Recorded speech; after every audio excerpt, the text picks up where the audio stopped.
Petite intro rapidement, donc merci d'être venu. Ce soir, on accueille Henri, qui fait partie du Graal, auteur de jeux de société, qui s'est lancé dans la folie d'écrire un bouquin que vous avez tous acheté.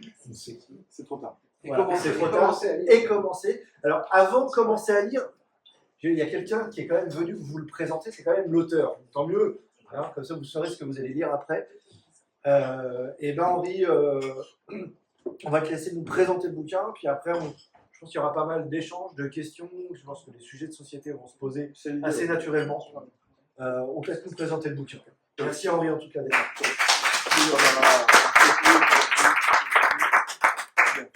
là. Oui, l'idée c'est que je vais quand même vous présenter le livre un peu. C'est histoire de nous donner du grain à moudre après, parce qu'après c'est plus une discussion, une rencontre où on essaie de parler de certains sujets que j'essaie d'aborder dans le livre.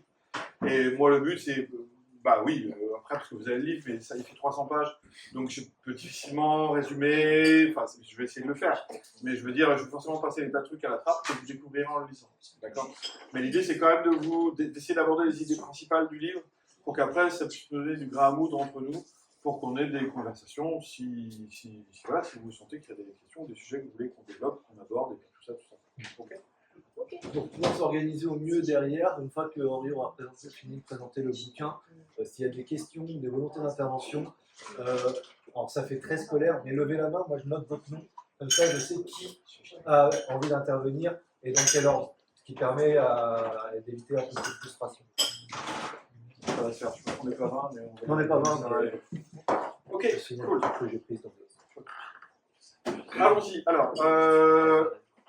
alors, la plupart, il y en a certains qu'on se côtoie depuis un certain temps et tout ça machin, mais il y en a qui ne savent pas forcément qui je suis non plus. Donc c'est quand même mieux de commencer par une petite présentation de qu'est-ce que je suis très rapidement, d'accord. Donc moi je suis un camarade, je suis auteur de jeux de société depuis 15 ans maintenant. J'ai publié une vingtaine de jeux d'édition. Je suis graphiste et directeur artistique depuis la même période pour le jeu de société exclusivement. Donc j'ai bossé sur des dizaines de jeux en tant que graphiste, etc. ODA. Et il se trouve que je suis enseignant en game design de création de jeux de société dans une école parisienne depuis 6 ans maintenant. Voilà.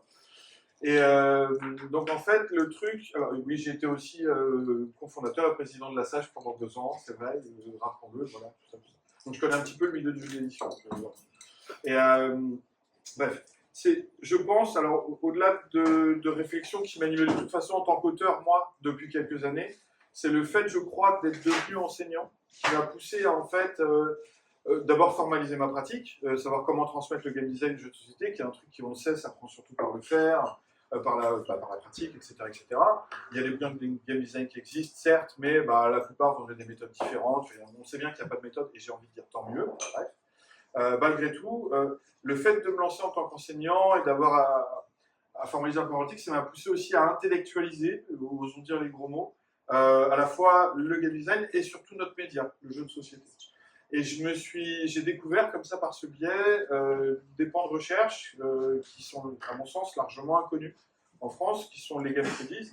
Les game studies, c'est des articles, des publications de chercheurs et ou game designers anglophones pour la plupart, c'est pour ça que le nom est anglais, qui sont souvent américains ou anglais d'ailleurs, relatifs aux jeux. Alors, bien souvent, c'est par rapport aux jeux vidéo, parce que c'est le jeu vidéo qui a beaucoup plus de visibilité et de budget pour financer ce genre de recherche, etc. C'est un média qui a plus d'attention que la société, malgré le fait qu'il existe depuis à peine si longtemps. Alors nous, ça fait 5000 ans, mais peu importe. Voilà. Donc il y a les game studies que j'ai découvert, pour une part, et par ailleurs, il y a toute la recherche sur l'hétérojeu, les sciences du jeu, donc c'est l'équivalent des game studies, mais chez nous en France. Il faut savoir qu'à Sorbonne Paris-Nord, on a quand même un département de sciences du jeu, qui est dirigé par Vincent Berry, entre autres, Héros Pouce, Vincent Zaban, etc., qui publie des articles qui sont extrêmement intéressants voilà, sur le sujet, des sujets qui nous passent, enfin, qui peuvent nous occuper.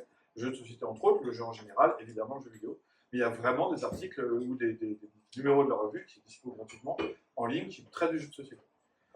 Et donc l'approche qui était faite de notre média du jeu de société dans les game studies, dans les approches du sciences du jeu, etc., m'ont poussé à voir, en complément d'intuition que j'avais déjà, ou de moi, de la façon dont j'avais envie de percevoir notre média, à voir le jeu de société d'une autre manière, c'est-à-dire en tant qu'objet culturel plus qu'en tant qu'objet commercial.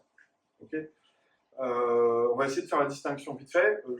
Je suis certain que pour la plupart d'entre vous, le jeu de société, de toute façon, c'est un objet culturel, voire peut-être une œuvre d'art. Après, il faudrait s'entendre sur le terme, on va discuter sémantique, ça va être compliqué, on va s'y perdre, peu importe. C'est un objet culturel pour la plupart d'entre nous, c'est sûr, mais il me semble que ce qui prévaut dans notre façon de le percevoir actuellement, vu qu'on est tous, enfin la plupart d'entre nous ici, auteurs ou autrices de jeux d'édition, c'est vraiment sa forme commerciale. D'accord ? Alors ce qu'il faut voir, c'est que moi, il me semble qu'il y aurait peut-être d'autres façons de le regarder, de le penser, de le créer, etc. etc. Okay ? Voilà. Donc voilà, ça c'est peut-être là où j'en suis venu à écrire ce livre, c'est que lire tout ça, en fait, ça m'a fait voir le jeu de société autrement. Et je me suis dit, mais enfin, Merge, pourquoi est-ce que j'ai l'impression d'être tout seul, tout ça, de discuter avec les gens, tout ça. En fait, j'ai l'impression que tout le monde s'en fout parce que personne connaît ces gens-là, ces publications-là. D'abord parce que la plupart sont en anglais, et que ça peut être un frein pour beaucoup. Et que tout simplement, et pour être moi-même passé par là, et il n'y a aucun jugement là-dedans, je sais que, encore une fois, comme ça s'apprend par le faire, on rentre dans le game design comme le Far West, et tant mieux, c'est l'alchimie, c'est encore un truc où tout est possible, on prend par le bout qu'on a envie, on arrivera à faire quelque chose, c'est bien. Mais quand on commence à se pencher sur des gens qui ont fait des recherches là-dessus, commencer à penser un petit peu l'objet et la pratique, il y a vraiment énormément de choses à y trouver sur notre façon de percevoir l'objet et la pratique. Voilà. Donc ça, c'est ce qui m'a poussé un peu à écrire le bouquin. Le bouquin, alors pour en parler un peu, il y a deux grandes parties. Une partie, la première partie qui fait environ 200 pages sur les 300, qui en fait une espèce d'histoire du jeu de société, mais une histoire politique du jeu de société. Parce que moi, ce qui m'intéresse dans le livre, c'est la façon dont le média jeu de société en fait, peut impacter l'individu et donc la société. Il y a marqué usage politique du jeu de société, c'est pas anodin. D'accord ? Ça ne veut pas dire que j'y parle que de gens engagés, loin de là. Le sens de politique dans le livre, il est très large. C'est-à-dire pour moi, le jeu de société, c'est un objet culturel, c'est-à-dire qu'un objet qui fait partie de la culture, au même titre que les livres, les films, voilà, etc. Et donc, il n'y a pas de raison, à mon sens, qui ne nous impacte pas, à titre individuel et à titre collectif, autant qu'un livre, un film, etc. Voilà. Donc, si je commence par passer 200 pages et essayer de retracer une espèce d'histoire politique du jeu de société, c'est avant tout pour montrer que toutes les formes qu'il a pu avoir par le passé, on lui a fait dire et faire d'autres choses que ce qu'on lui fait dire et faire aujourd'hui au jeu de société. Il a été énormément de choses, le jeu de société. Quand je parle au début, les premiers jeux qui sont les jeux de hasard, qui ont été les premiers jeux pratiqués, vraiment les purs jeux de hasard, les jeux de tirage avec des coquillages, des pierres, des bâtonnets gravés, etc. C'est pas rien, c'est-à-dire que rien que la relation au hasard, c'est quelque chose d'absolument fascinant entre l'humain et le hasard. On peut constater, ne serait-ce qu'aujourd'hui, quand on voit n'importe quel bonhomme acheter ses tickets au tabac, les tickets à gratter, comme il choisit un bon vin, j'y étais encore la semaine dernière, moi je vais te prendre un jackpot, puis un machin. Ça veut dire qu'il est déjà en train de doser la qualité de la dopamine qui va se shooter dans 15 minutes. Quoi. Voilà. Donc c'est pas anodin la relation qu'on a au hasard en fait.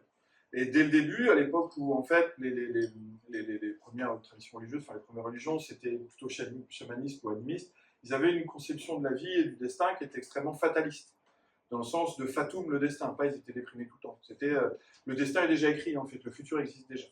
Et donc rien que le fait de tirer le sort, c'est-à-dire jeter un dé, tirer au sort, donc tirer le sort, c'était une manifestation très concrète du destin, en fait, du futur qui advient, mais qui était déjà écrit. Okay, donc ça, c'était magique en soi. Voilà. Je dis magique, c'est pas anodin, parce que le jeu de société a été dès le début cousin avec une autre pratique qui est la divination. C'était les mêmes matériaux, les mêmes accessoires qui étaient utilisés pour la divination et pour le jeu. Les osselets, les bâtonnets gravés, les dés, il y a de la divination par les dés chez les Grecs, chez les Tibétains, etc. Et donc, c'était utilisé pour la divination. Le gros point commun entre les deux, et ce qui est important, parce que c'est quelque chose qui est encore une composante du jeu de société aujourd'hui, c'est que ces deux domaines nous donnent accès au symbolique, en fait. La divination, elle nous permet d'essentialiser des choses, notre rapport aux choses, etc., de la même manière que le jeu de société fait des réductions symboliques du monde, ou d'une partie du monde, ou d'une image du monde, si on le mythifie, si on l'idéalise. Vous me suivez ? Donc, ce cousinage entre la divination et le jeu de société, dès le départ, était déjà très intéressant sur ce que ce média pouvait être et allait devenir après. Très vite, après, il y a eu les jeux, je ne vais pas refaire toute l'histoire ici en direct, je vais essayer de passer vite, mais en gros, les premiers jeux de parcours, les jeux égyptiens, mésopotamiens, le Sénète, le jeu royal dur, tout de suite, ça a été des jeux figuratifs avec des cases, des dés, des pions, à une époque où on mettait le réel dans des cases, en fait. On commençait à valoriser le fait d'abstraire le temps et l'espace, c'est-à-dire qu'on commençait à faire les premiers calendriers. Donc on met le temps dans des cases et on commence à essayer de mettre l'espace dans des cases, on découvre le découpage dans des champs, l'agriculture, etc. C'est mettre telle parcelle pour des animaux, telle parcelle pour des cultures, etc. Voilà, le fait d'abstraire l'espace et le temps, c'est des processus valorisés. Comment ça se traduit dans les jeux de société? Tout de suite, d'un coup, sans transition, il y a eu ces jeux de parcours avec des pions, des dés, des cases qui sont figuratifs. Figuratifs d'ailleurs, avec des illustrations du sens, des mots qui sont attachés. Okay, il n'y a pas eu de transition entre les jeux de dés, les jeux de pur hasard et ça. L'histoire du jeu de société est vraiment faite de points de rupture comme ça.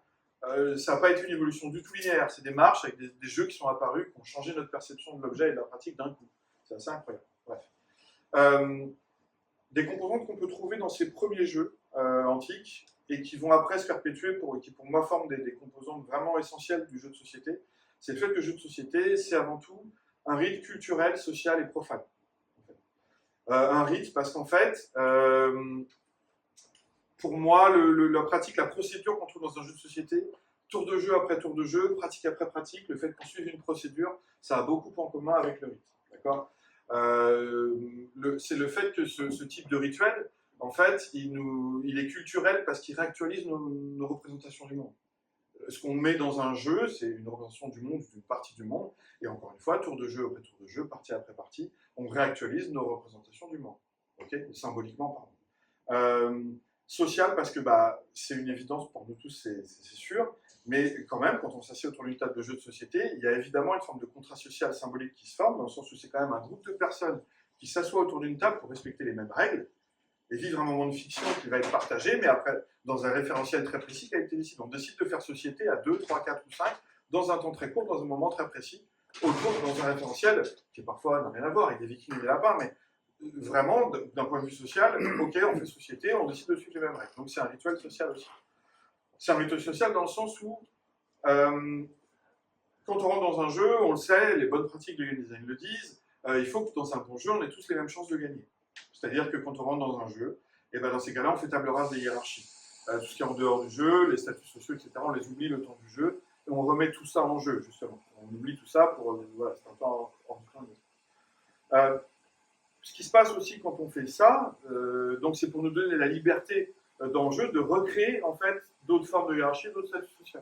C'est-à-dire qu'il y a souvent, dans la plupart des jeux compétitifs en tout cas, des gagnants, des perdants. Qu'est-ce qui se passe au final? Le gagnant, c'est celui qui a gagné son statut social. On réinstalle une autre forme de hiérarchie qui est méritée, parce qu'on l'a bien gagné. Et dans le cas d'un jeu de hasard, elle est moins méritée, mais elle est là quand même.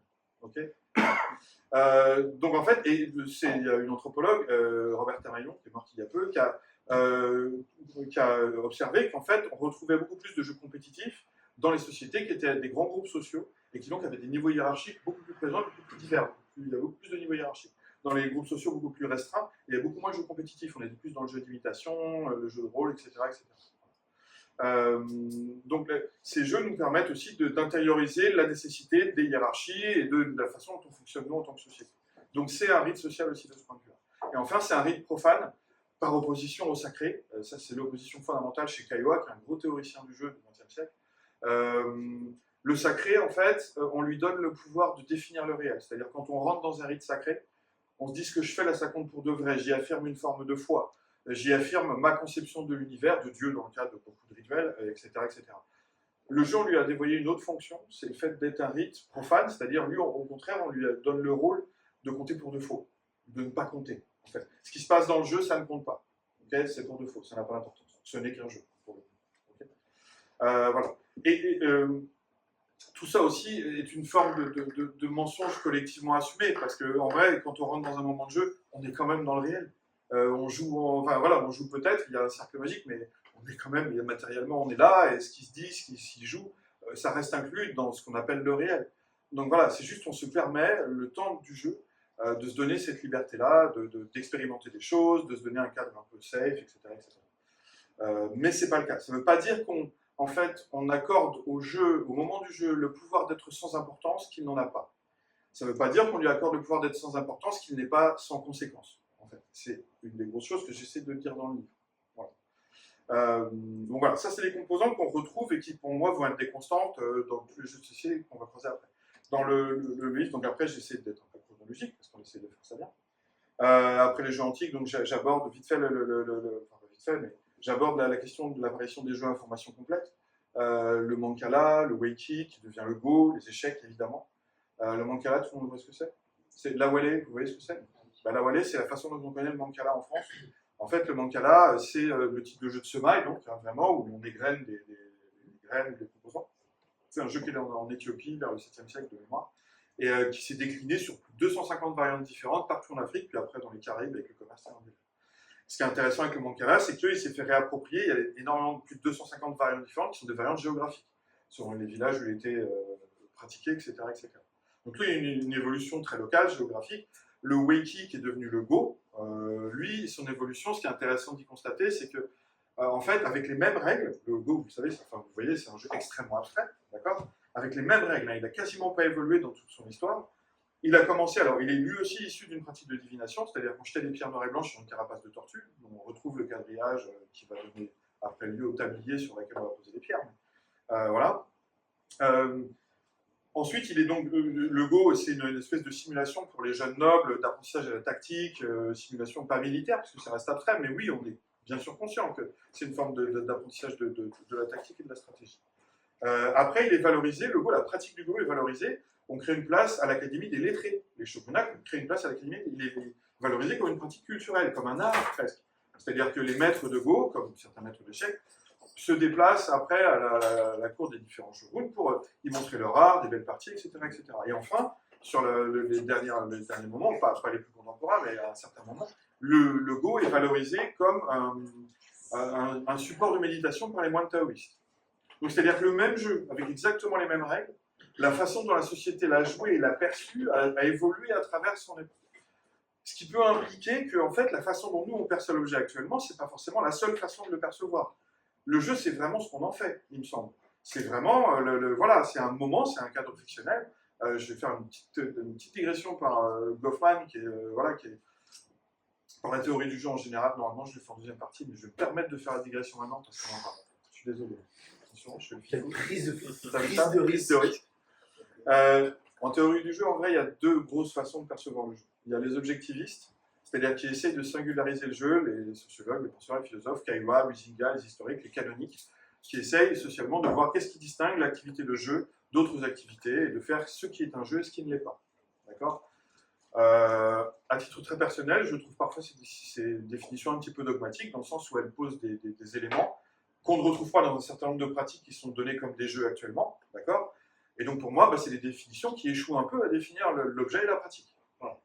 À l'autre pôle, en fait, il y a les subjectivistes, dont Goffman fait partie justement, et Wittgenstein, qui disent qu'en fait, le jeu, c'est avant tout un cadre d'expérience, c'est avant tout une modalité de l'action, comme le sacré, comme l'art. C'est-à-dire, si moi et toi, qui à côté de la table, on fait une action et qu'on considère, toi et moi, que ceci est un jeu, ça l'est. Et puis c'est tout. Il n'y a rien de plus que ça. D'accord ? On pourrait dire la même chose du sacré. Si, voilà, ou de l'art. L'art, si moi, au déjeuner, je dessine un sourire au ketchup et des yeux sur mon plat de pâtes et que je dis à mes filles, c'est de l'art, et qu'elles sont d'accord avec moi, t'as raison, c'est de l'art. Enfin, et bien pour nous deux, c'est de l'art. En tant qu'être humain, en tant qu'expérience vécue, ce que je viens de faire, c'est de l'art. On est OK ? Voilà. C'est une vision hyper subjectiviste, peut-être très relative, j'entends, mais moi, je trouve ça extrêmement souple, comme finalement définir. Parce qu'en fait, tout est basé sur la pratique. Pas sur des définitions dogmatiques universitaires qui ont leur valeur par ailleurs. Hein. C'est très bien d'essayer de définir les choses, de définir le réel, nos pratiques, d'étudier tout ça, c'est extrêmement bien. Je ne veux pas faire le rebelle à deux balles qui conteste, machin. Non. Mais en revanche, je trouve ça beaucoup plus juste, à mon sens, et ça me donne beaucoup plus d'ouverture de considérer avant tout le moment de jeu comme une pratique avant d'être guidé par une définition. Très vite, en fait, quand on se laisse guider par les définitions, on a tendance à enfermer la pratique et les objets dans ce qu'on pense qu'ils devraient être plutôt que dans ce qu'il est. Parce que les pratiques et les objets, ils évoluent aussi. Le jeu, il évolue, comme j'ai montré avec le Weki et le Go, il n'a pas toujours été perçu de la même façon. Les jeux ont évolué, comme je le montre dans l'histoire, etc., etc. Donc, comme le jeu évolue, la façon dont on le perçoit évolue, pour moi, il faut que notre façon de le percevoir évolue aussi. Donc, je parle un peu des jeux à information complète. Après, je fais un détour par les cartes à jouer. Je ne vais pas en parler beaucoup. Je parle beaucoup des échecs. Les échecs sont intéressants aussi à plein titre, mais je ne vais pas mettre dessus, tant pis. Les cartes à jouer, ce qui est intéressant, c'est qu'elles perpétuent la façon des échecs, une certaine vision de la société hiérarchisée, où on a la ligne de pion sacrifiable, qui n'a aucun pouvoir, et derrière la ligne de noble. Voilà, le roi qui ne meurt jamais, tout se fait au bénéfice du roi. C'est la pièce qu'il faut protéger. Enfin, ça donne une vision de la société qui est quand même pas anodine. Voilà, pas rien. On retrouve cette même structure dans le deck de 54 cartes. On y retrouve la même structure avec des cartes numérotées. C'est parce qu'on s'y fout là. Et puis il y a des rois, des reines, des valets. Okay. Donc voilà. La carte à jouer, ce qu'elle amène, ce qui est assez chouette, c'est qu'elle permet de démocratiser. C'est un jeu qui se démocratise dans toutes les classes sociales. C'est-à-dire que les cartes à jouer sont jouées à la fois par les classes populaires que par les nobles, les aristocrates, les classes moyennes, etc. Les bourgeois, mais ils ne jouent pas ensemble, il ne faut pas déconner non plus.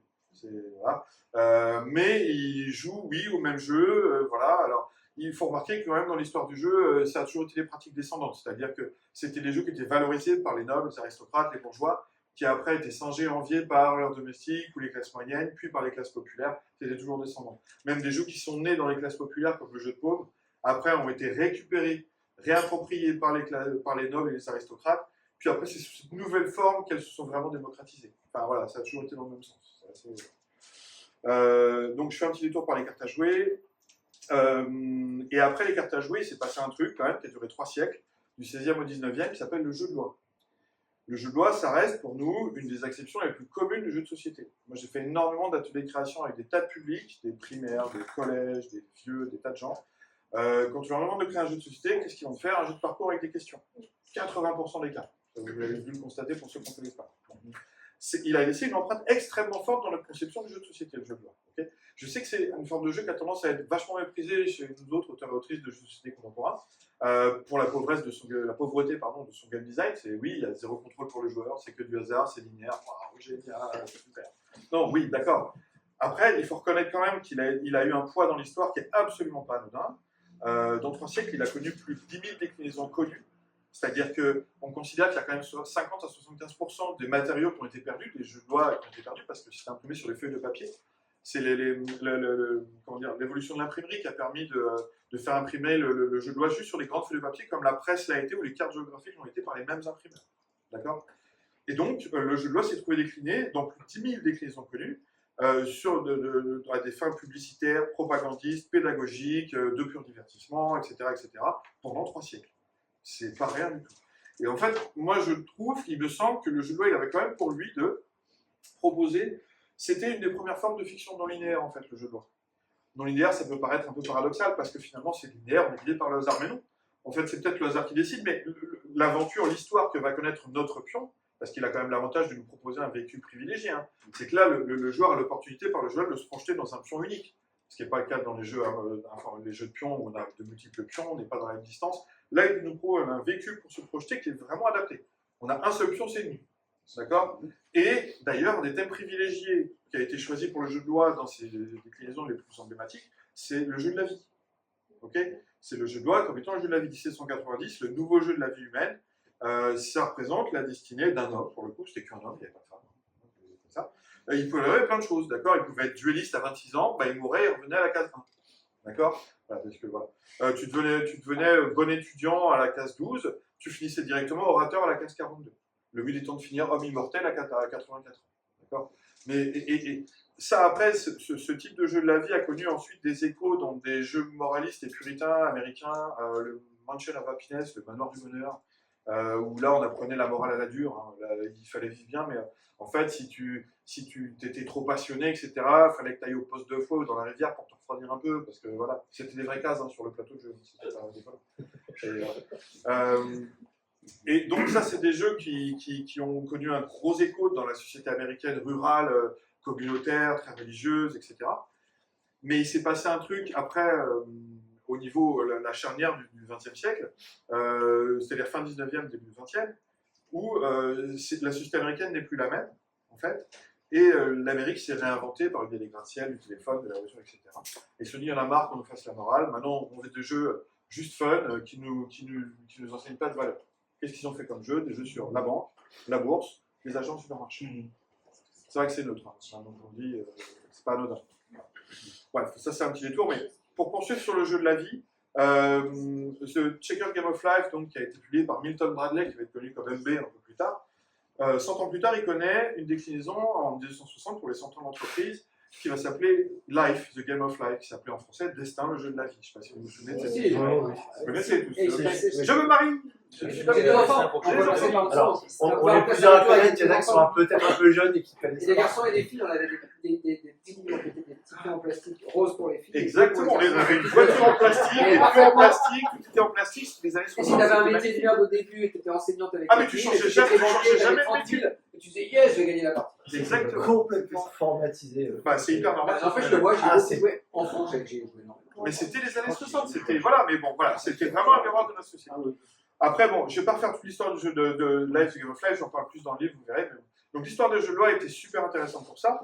Il se trouve qu'il s'est passé autre chose là, vers le 19e siècle, c'est que entre le 14e et le 19e, en fait, le territoire conquis par l'Europe est passé de 15% de la totalité du monde à 85%. D'accord? Ça s'appelle l'impérialisme. En fait. Et le colonialisme, on prête plein de morisme dessus, mais il se trouve que ça s'est traduit dans les jeux aussi. Et quand on regarde les jeux de cette époque du 19e qui en parlaient, bah, c'est pas joli à regarder. C'est extrêmement condescendant, c'est profondément raciste, etc., etc. C'est des jeux de loi aussi qui sont souvent agrémentés d'un livret. On retrouve le jeu le livre dont vous êtes le héros presque, hein, parce qu'on est sur telle case. Là, il n'y avait pas assez de place sur la case pour écrire tout ce qu'on a à dire des cultures qu'on est en train de visiter, à la manière de Jules Verne, le voyage autour du monde, le tour du monde à 80 jours. Là. Non, il fallait ouvrir un livret pour dire des longs paragraphes pour montrer tout ce qu'on pensait des cultures de l'autre bout du monde. J'en parle pas mal, donc je ne vais pas développer, mais voilà, c'est assez porteur d'enseignement. Voilà. Ce qu'il faut voir, donc voilà, il y a ce passage du jeu de loi qui a été extrêmement important dans l'histoire du jeu de société, surtout européen. À part quelques exceptions, je traite malheureusement peu de l'histoire du jeu de société dans le reste du monde parce que les matériaux auxquels j'ai eu accès, c'est des matériaux européens, occidentaux, donc c'est ça que je parle principalement. Voilà.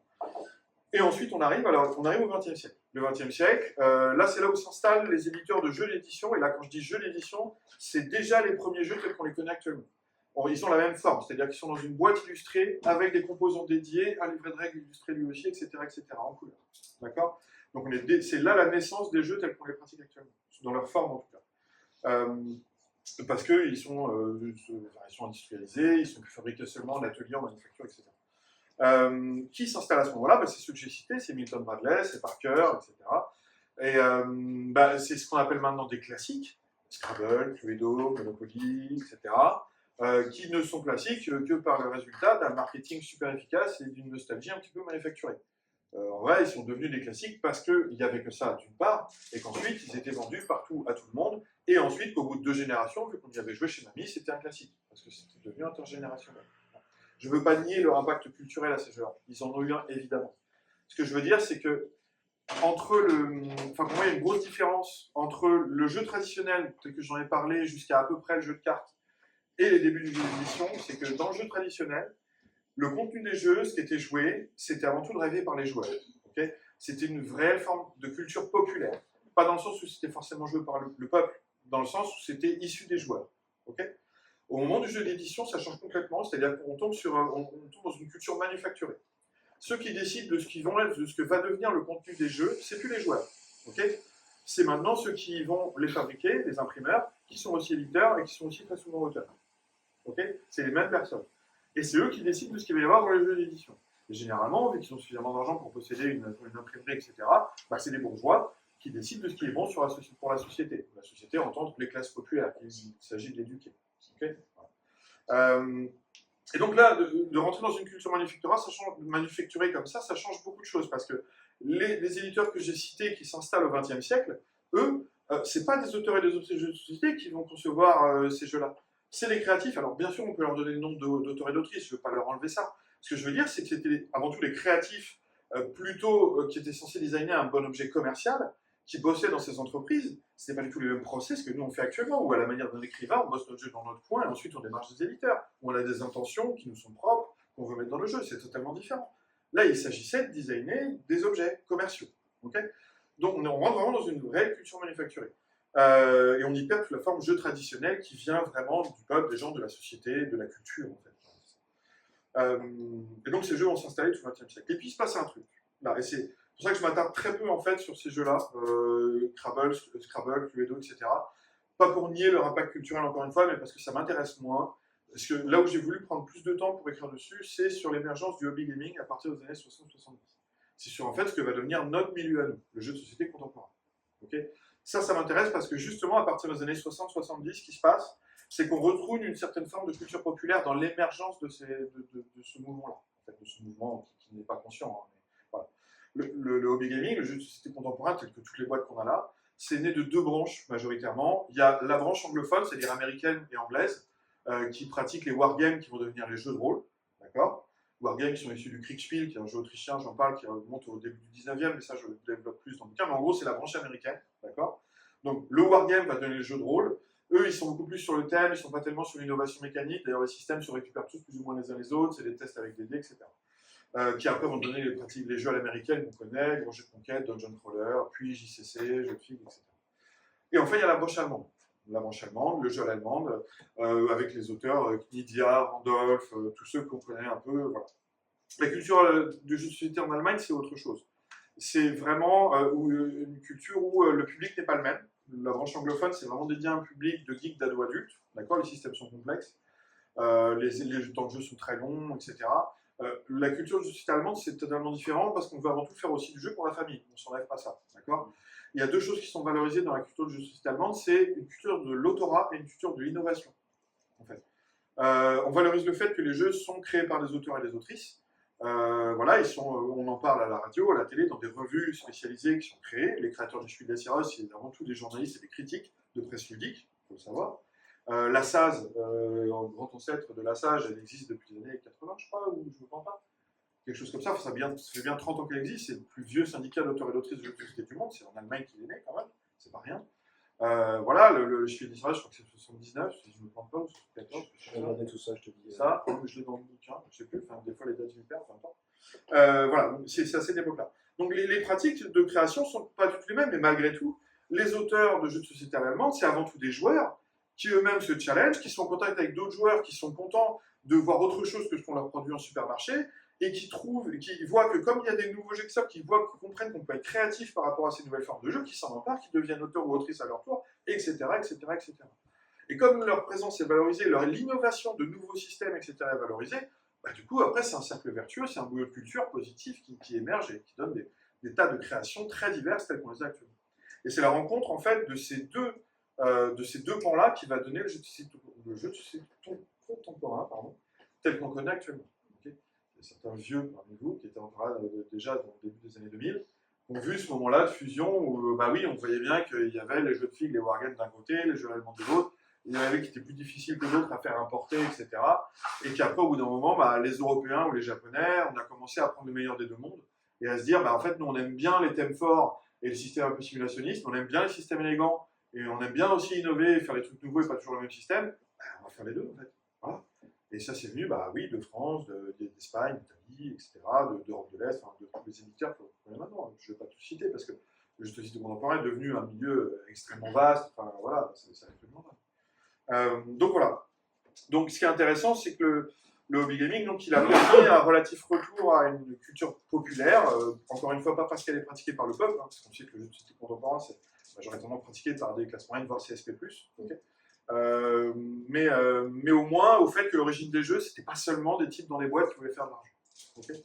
Et je pense qu'on en est nous-mêmes la réelle preuve ici, c'est-à-dire qu'on n'est pas créatif en entreprise, chez Agro, chez Parker, on crée des jeux parce qu'on a des intentions, et après oui, on cherche à les faire éditer sur un marché, certes, mais c'est pas quand même du tout le même processus de création, il me semble. Voilà.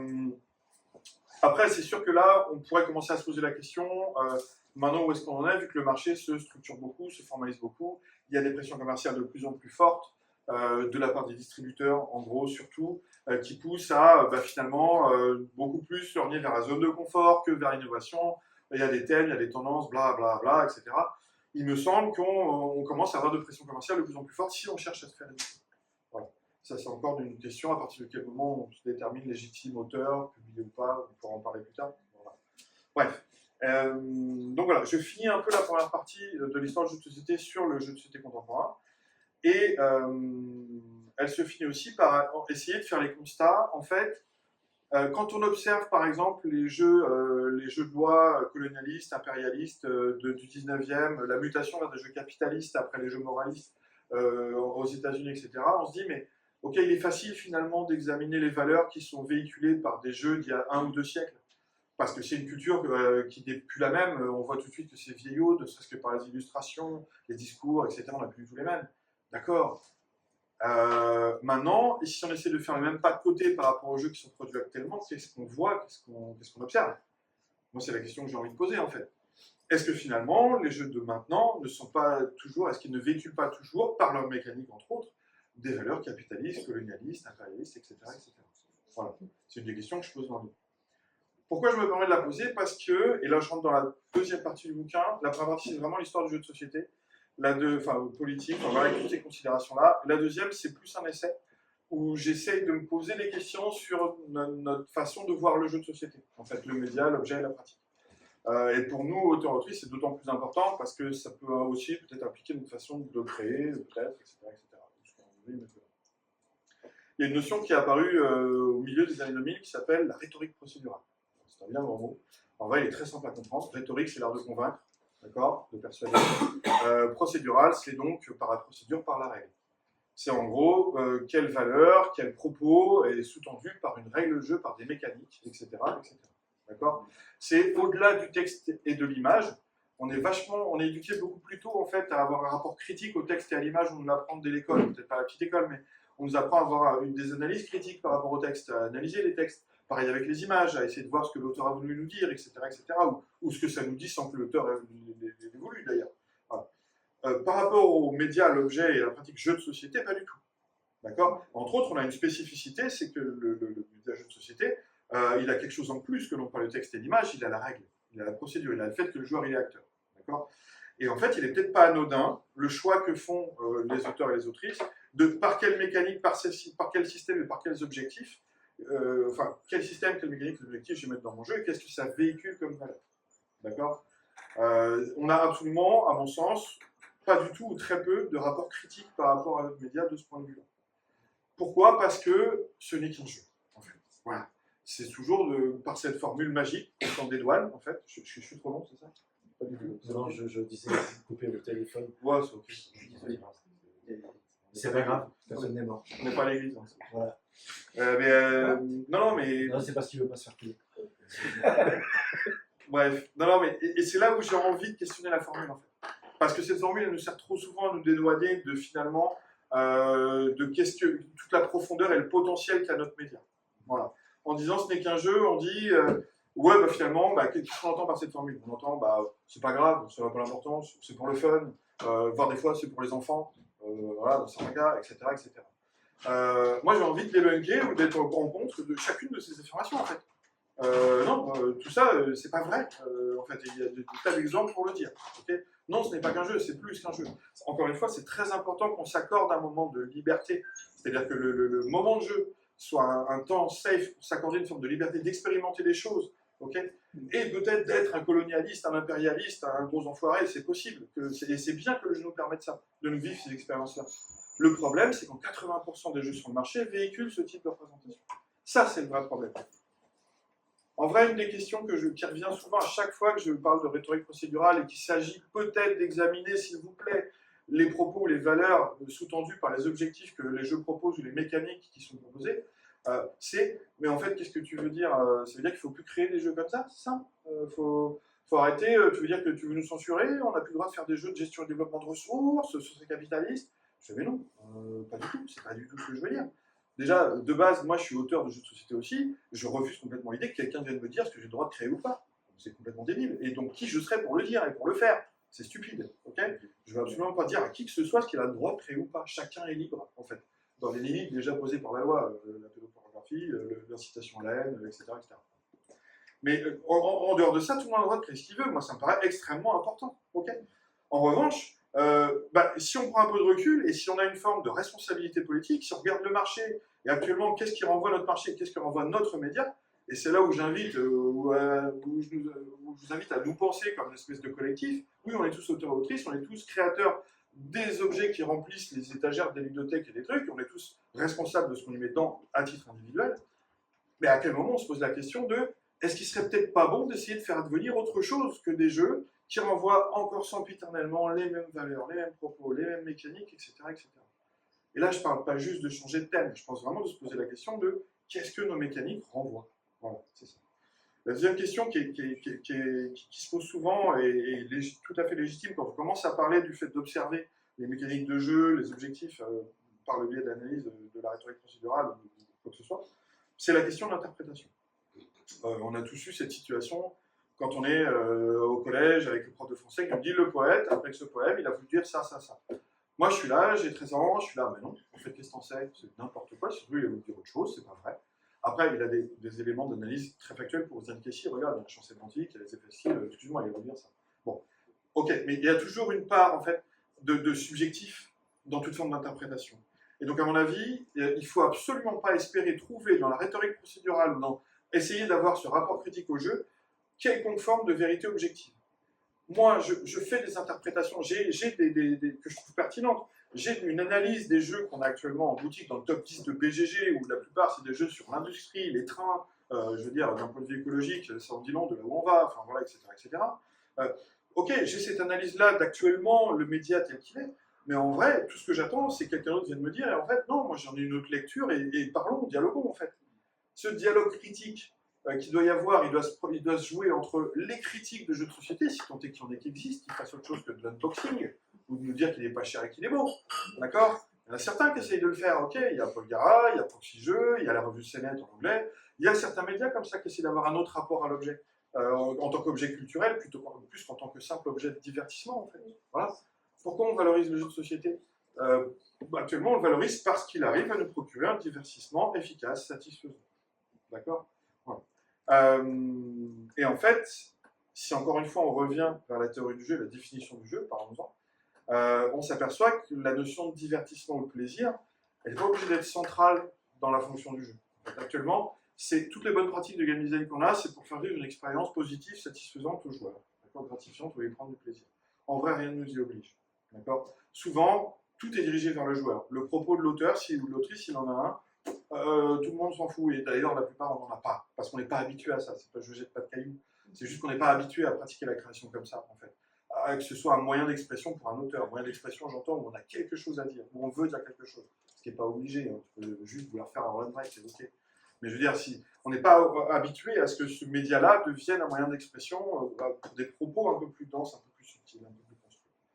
Pourquoi? Parce que quand on regarde entre autres les définitions du Larousse et du Robert, le plaisir, ça fait partie de la fonction du jeu. C'est ce qu'on nous dit, mais en fait, le jeu, c'est fait pour ça.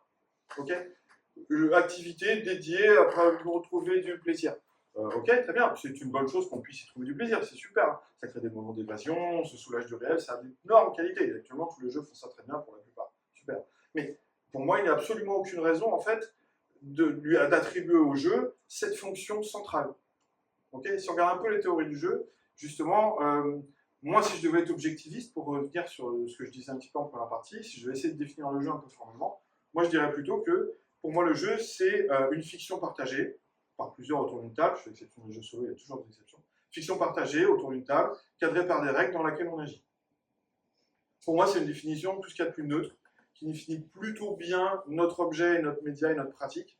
Et du coup, il n'y a absolument aucune notion de plaisir là-dedans, et ça permet d'y vivre des moments beaucoup plus divers que juste des moments où on est gratifié, où on ressent du plaisir, de la satisfaction et du divertissement. Imaginez qu'on demande la même chose aux livres ou aux films ou au cinéma. Si on allait au cinéma ou si on lisait que des livres que pour être divertis, gratifiés et ressentir avec des sensations positives. Putain, on n'aurait pas 21 grammes, on n'aurait pas la liste de Schindler, on n'aurait pas ces films qui nous font pleurer en sortant, mais putain, qui nous ont fait ressentir des trucs tellement forts, qui nous ont fait réfléchir. Mais pas au sens de computer des variables comme dans un jeu de placement d'ouvriers, ils nous ont fait réfléchir sur la vie, sur nous-mêmes. C'est quand même assez fort. Pourquoi le jeu, on ne pourrait pas lui autoriser de faire ce genre de choses? Pourquoi? Il y a les jeux de rôle qui le font très bien déjà, qui s'essayent à aller dans ces directions-là. D'accord? Le jeu de société, en fait, il a énormément de difficultés à le faire pour plein de raisons. Entre autres parce qu'il s'agit d'une réduction symbolique, on a un espace narratif qui est moins vaste, on a moins de texte, moins d'images qu'un livre ou un cinéma, ça c'est sûr. Mais par contre, on a quand même une énorme puissance de projection, on peut impliquer le joueur de manière extrêmement forte. Je veux dire, c'est quand même le seul média où on agit. Quand on est spectateur d'un film ou d'un livre, on a toujours cette distance qui nous maintient, qui nous protège un petit peu, quoi. Un jeu, ça peut avoir une puissance de nous faire agir dans cette fiction-là. Ça peut nous impliquer émotionnellement d'une manière extrêmement forte. Ceux qui ont fait des parties d'Alice is Missing sont chialés. Voilà, j'étais moi la première pierre. Enfin, je sais pas, moi, c'était... Voilà. Donc voilà, il me semble que le jeu de société peut faire ça. Actuellement, juste, on ne lui demande pas ça. Voilà. Mais il est tout à fait possible qu'il le fasse. Et il me semble aussi que si on veut faire acquérir aux médias une forme de maturité culturelle, je sais que ça paraît un peu condescendant d'employer le mot de maturité, malgré tout, je l'emploie sans problème, parce que quand je vois par rapport aux autres médias surtout, la diversité de propositions qu'eux, ils s'autorisent d'avoir et que nous, finalement, on est enfermés dans quelques genres, qu'il y a des thèmes qu'on ne traite absolument pas. La romance, le sexe, l'amour. Le nombre de films ou de livres qui parlent d'amour, de sexe ou de romance, on ne les compte plus. De manière légère ou profonde ou sérieuse, il y a de tout, entre les rom-coms et le reste. Nous, c'est un sujet qu'on s'autorise, je les compte sur les doigts d'une main, les jeux qui parlent d'amour, en vrai. Voilà, Fog of Love, et je sais pas quoi, mais il n'y en a pas. Mais il y a d'autres sujets plus existentiels. La liberté, la vérité, la mort, le regret, la responsabilité. Des tas de sujets qui nous parlent en tant qu'êtres humains, sur lesquels on réfléchit, plus ou moins, en dehors, dans notre vie. Quand est-ce que le jeu nous propose des réflexions là-dessus, nous propose de vivre des fictions, des récits sur ce type de sujet? Jamais. Il faut que j'arrête. Non, faut que t'arrêtes. On voudra dialoguer après. J'ai presque fini. On dit que j'arrête. Ah, mais- J'ai fini là. En fait, J'ai envie de rebondir depuis 4 fois sur forcément, tout ce que tu as dit avec des questions, et on a envie de te poser des questions. Aucun souci, on va se Dialoguer avec toi. On va dialoguer, il n'y a pas de problème. Je finis de parler tout seul et après on dialogue, c'est vraiment avec plaisir. Mais en vrai, j'ai presque fini. Donc ça, c'est la deuxième partie de mon bouquin. En fait, non, j'ai fini parce que ma conclusion, c'est surtout ça. En fait, c'est d'essayer, en dernière partie, j'essaie justement d'essayer de trouver des pistes sur comment on pourrait créer autrement. Où est-ce qu'on pourrait aller chercher, en fait. Remettre en cause les bonnes pratiques de game design qui, généralement, sont dédiées au plaisir du joueur, plus qu'à l'expression de l'auteur. Voilà. Essayer d'aller observer l'évolution des autres médias. Comment est-ce qu'eux se sont remis en question, sur quel curseur, de quelle façon. Le fait que le jeu puisse être un média de lutte, certes, on connaît, on sait qu'il y a des jeux engagés qui existent. Ok, très bien. Mais la plupart des jeux engagés qu'on connaît, c'est souvent des jeux radicaux, qui sont seulement persuasifs, qui ne prêchent que les convaincus. Est-ce qu'il y a d'autres façons, peut-être, de faire du jeu politique de manière à essayer vraiment de transformer la société, et qui ne soit pas forcément du serious game, c'est-à-dire pas un outil, qui reste un récit. Okay, j'ai rien contre les serious games pareil, hein. J'ai un chapitre sur la gamification qui parle de l'idéopédagogie, la gamification d'entreprise. Je veux dire, j'ai un rapport, je pense, assez critique là-dessus, même si c'est un domaine que je ne connais pas tant que ça. J'ai un peu lu sur le sujet, c'est sûr qu'on voit des trucs assez flippants. C'est, à mon sens, souvent fait pour des mauvaises raisons, et pas forcément toujours de la bonne façon. Mais c'est pas pour autant qu'il faut nier au jeu le fait de pouvoir être un outil.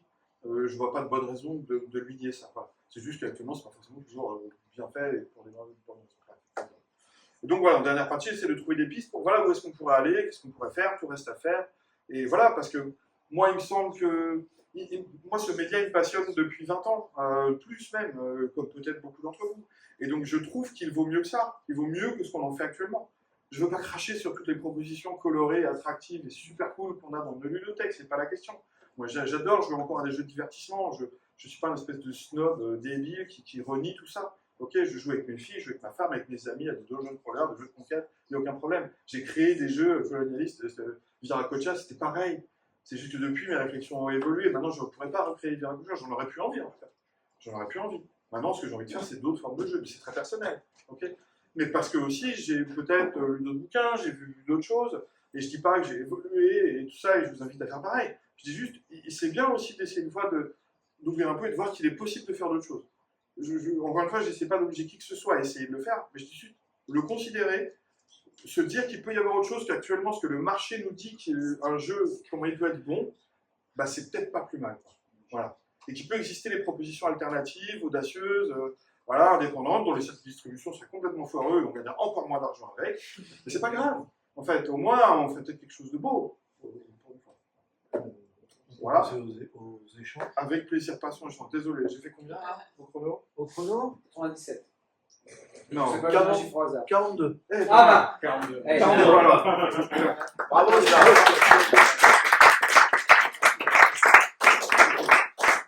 Je vais me permettre de lancer les dés. Non, mais pour après. Là. Ok. On a François, monsieur, on a Alain. Je vais revenir sur ce dont tu parlais, la rhétorique procédurale. J'ai trouvé très intéressant parce que je vais confronter à la maturité culturelle et au bridage qu'on a sur le marché. Le bridage qui est fait par les éditeurs et par les distributeurs. C'est-à-dire que je te rejoins totalement sur le fait que ce qu'on conçoit, ce que l'on crée, puisque effectivement c'est un objet culturel, moi je te rejoins là-dessus, c'est un objet artistique, puisque on lui apporte une ergonomie, on va pas refaire tout le topo, comme ici c'est ce qu'on parle. Mais quand on arrive avec des propositions, et même si on les a fait tester de façon plus ou moins rude au sein de nos collectifs respectifs, on arrive avec j'aime pas du tout le terme, mais avec un produit qui tient la route, j'aime pas le terme, on va dire autre chose, mais avec un objet fonctionnel, c'est beaucoup mieux, face à un éditeur qui va te transformer soit ton thème, soit certaines mécaniques, et du coup ça déforme. Alors, ça peut être ressenti, encore une fois c'est subjectif, ça peut être ressenti comme une déformation de ce que tu as conçu, et des fois ça peut être ressenti aussi comme mais ton thème il n'est pas intéressant parce que ça se vend pas. Voilà, et le ça se vend pas, en fait, fait une barrière immense à toutes les initiatives culturelles, intellectuelles que peuvent apporter le jeu à ses joueurs, à ses consommateurs. Encore une fois, le terme n'est pas bon, mais on a un bridage sur le rapport.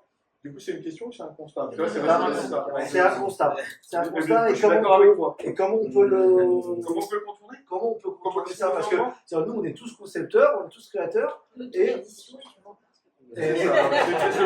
c'est ça. Mais on en a plusieurs. Il y a de plus en plus de personnes qui s'échappent vers l'auto-édition. C'est compréhensible, c'est légitime, c'est pas l'école.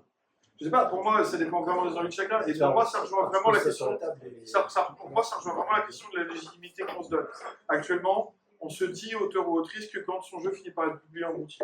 D'accord?